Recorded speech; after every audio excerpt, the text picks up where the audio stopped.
Hey everybody, Michelle here from Gardening TLC, and yes, winter is here. But winter is also a great time to start planning for the spring projects that you want to get done.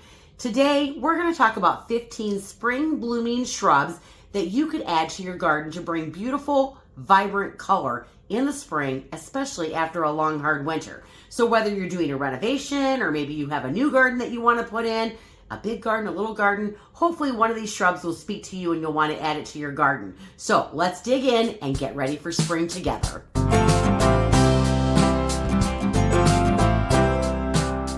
We are going to jump right in and start with forsythias. Forsythias are probably going to be some of the earlier blooming shrubs that you're going to see in the spring, and they are going to be covered with these absolutely gorgeous yellow blossoms.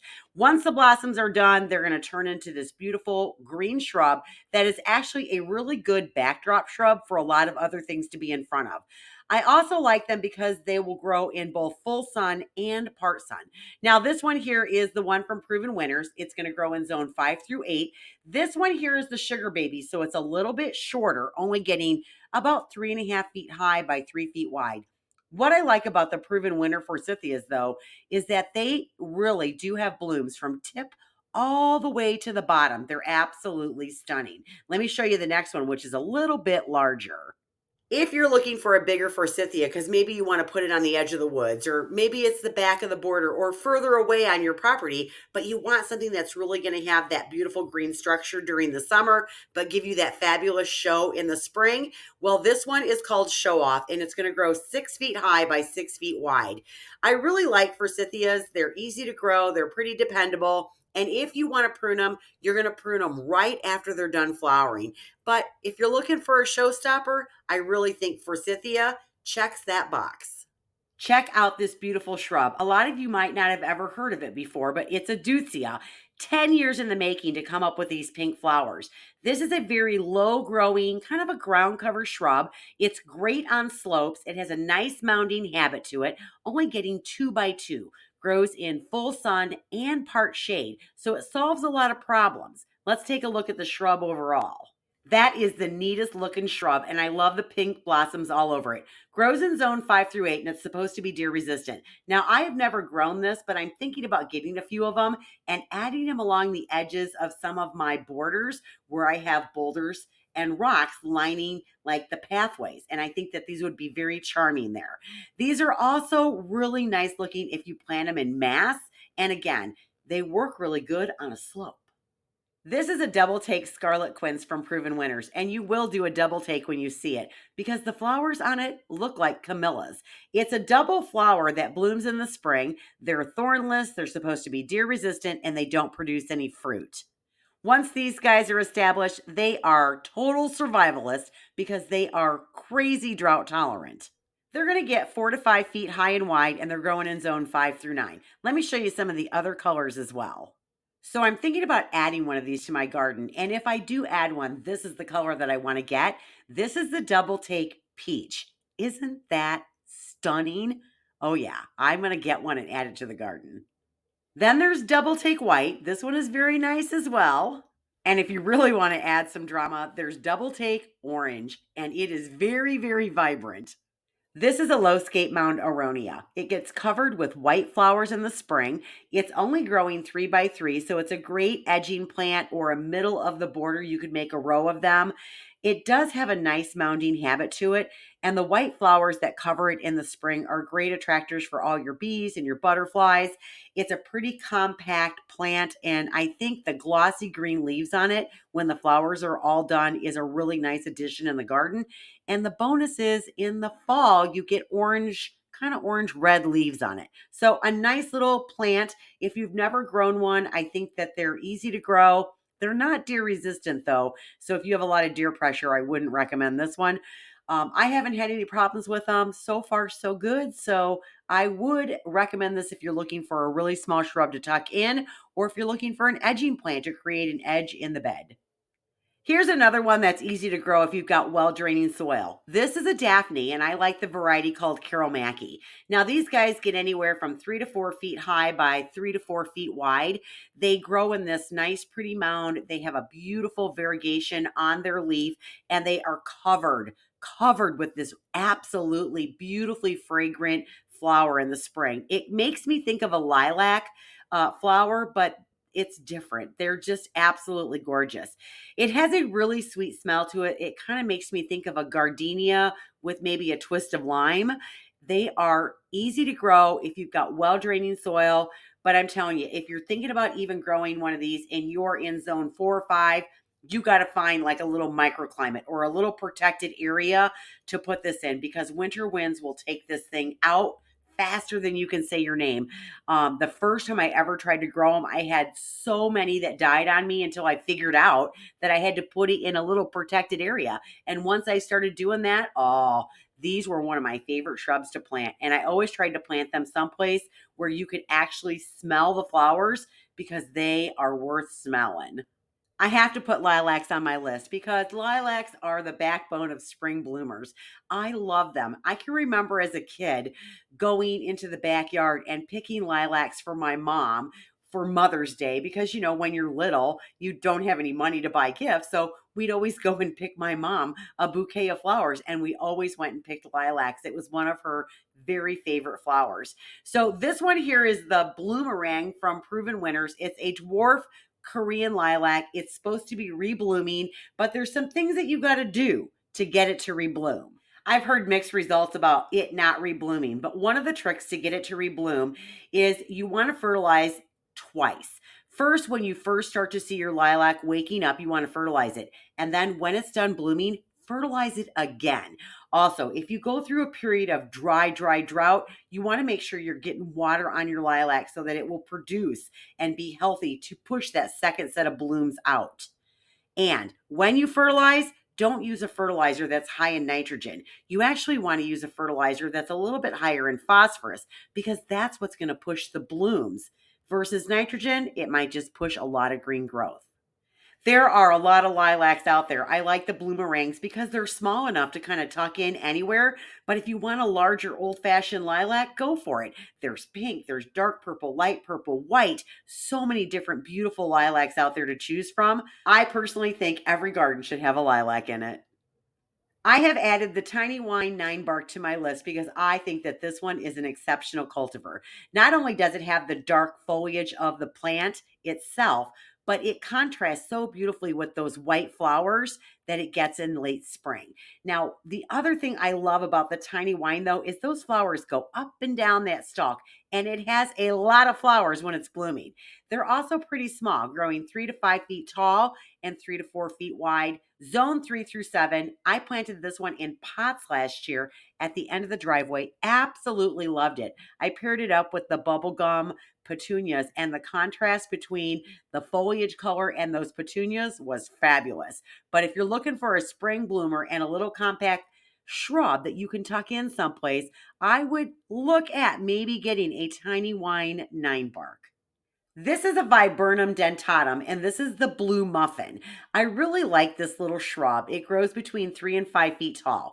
Now, what's really nice is it will grow underneath a black walnut tree as well. So if you have that issue and you've been looking for a shrub to plant, this might be one to try. Now, I like the size of this one because you can grow it as a specimen plant or you can grow it as a hedge.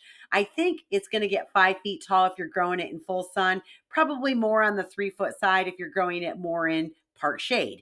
Now, if you want to get the blueberries on it, you're going to have a different cultivar of a Viburnum dentatum, like a Chicago luster. They need to cross pollinate to produce those berries. But in the spring, this thing is covered with those beautiful white flowers. It's got a really nice shape for a shrub. It doesn't get all wonky, grows kind of in a nice mounded form. And I really like that about this shrub. So if you're looking for again, a specimen plant that's got the white flowers, the pretty green in the summer, and then those beautiful berries, maybe a blue muffin is one that you might want to try.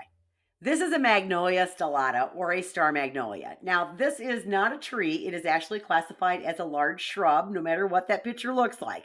They do get 15 to 20 feet tall and 10 to 15 feet wide, and they grow in zone 5 through 8.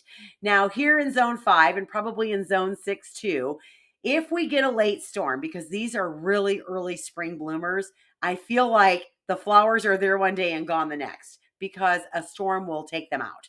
The further south you go, the more protected you probably are and get a better show than we do up here.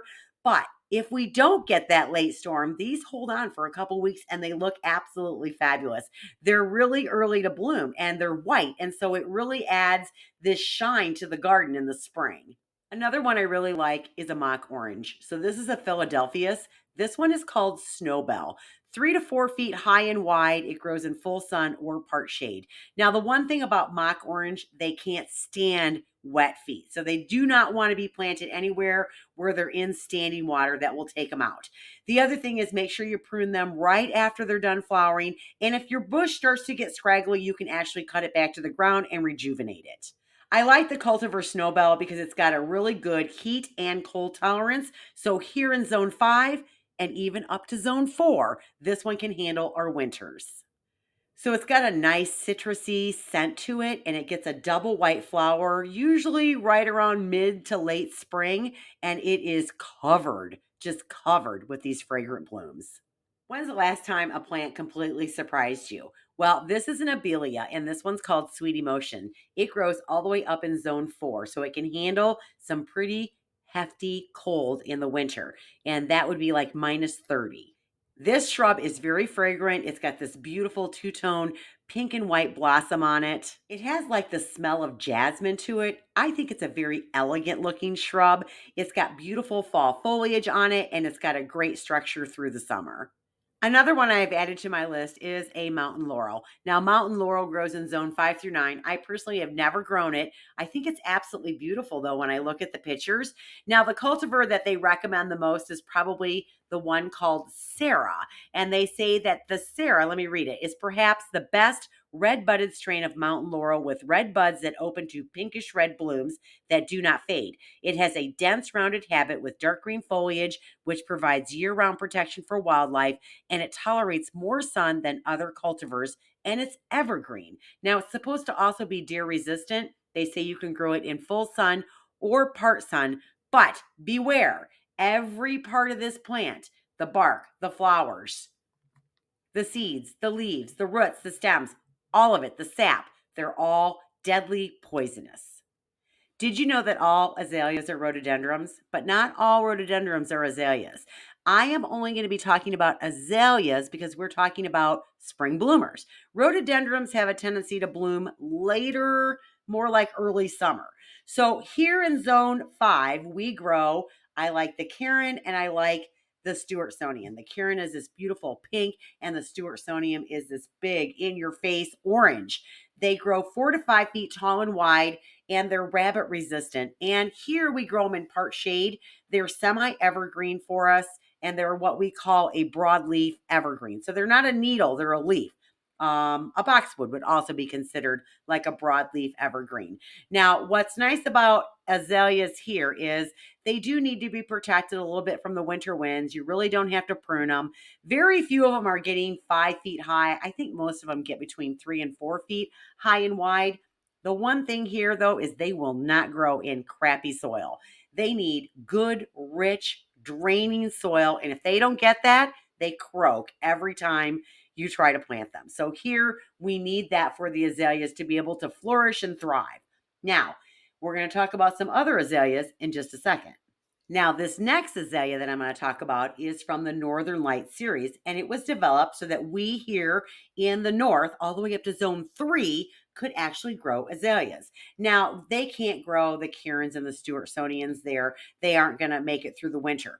But these Northern Lights will, because these are deciduous and they lose all their leaves and they can handle the cold of the winter. And they were developed for us here up in the north. Now, they grow through zone 3 through 7. They're deer resistant. They need full sun or part shade. And what's really cool is, so these guys are up and they got their little branches, but then the flowers come out first before it gets any foliage on it whatsoever. So you have these big clusters of flowers on top of the shrubs that look fabulous. When we first opened the garden center, I planted these in one of the islands inside one of the greenhouses. I actually planted the mandarin orange and it would come up in bloom.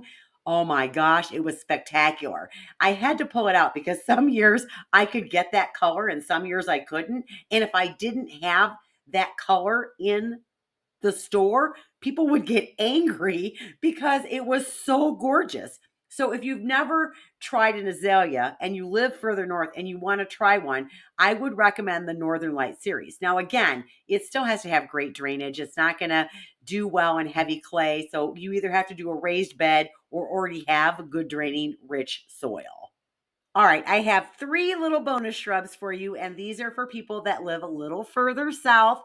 I have never grown any of them, but you guys are always saying we need shrubs for zone 9. And I'm like, I don't live in zone 9, so I don't talk about them very often. But I thought I would add 3 just for you guys. So I'm just going to read the specs on them. I'm sure that some of you have more experience than I will ever have growing any of these plants because we can't grow them here, even though we have flower envy of all of you down south who can grow them. I lived in South Carolina for about 10 years. And when I lived down there, my favorite time of year was spring. And it would be when all the dogwoods were blooming and then the azaleas were everywhere underneath all the dogwoods that were blooming. And then the daffodils would come up with it. And it was this spectacular spring show. I've never seen anything like it. It's absolutely fabulous. Now, Proven Winners has an azalea that was bred for you people down in the South that can handle more of that humidity. And it's the Perfect Mundo series, and there's different colors that you can get. They grow 3 feet high by 3 feet wide, growing in zones 6 through 9, full sun or part shade. The next one I added was a camellia, and I've never grown one. I know this is kind of a drier climate plant. I know Janie over at Dig Plant Water Repeat grows them in her garden, and these bloom in early spring, and there's a lot of different colors. I know that they can be anywhere from little dwarf ones that only get 2 feet high to big giant ones that get 12 feet high. All I know is that they're really fragrant. They're really pretty. I've heard mixed results as far as if they're easy to grow or not, and they grow in part shade. That's all I know. Alorapetalum Chinese, or a Chinese fringe shrub. This is one that I do definitely have shrub envy. I wish I could grow this. This thing is absolutely outrageously gorgeous. I mean, look at that thing. It is so awesome looking. Zone 7 through 9, 8 to 15 feet high and wide. So you better have a good spot for it. Now they say it's deer resistant. I don't know if it is or it isn't, but I love the flowers up against that two-tone foliage. Oh my gosh. Absolutely. Oh, I wish I could grow this. You guys are so lucky. Thanks so much for watching, you guys. I hope you enjoyed today's video. I hope that you were inspired to start thinking about and planning your spring projects.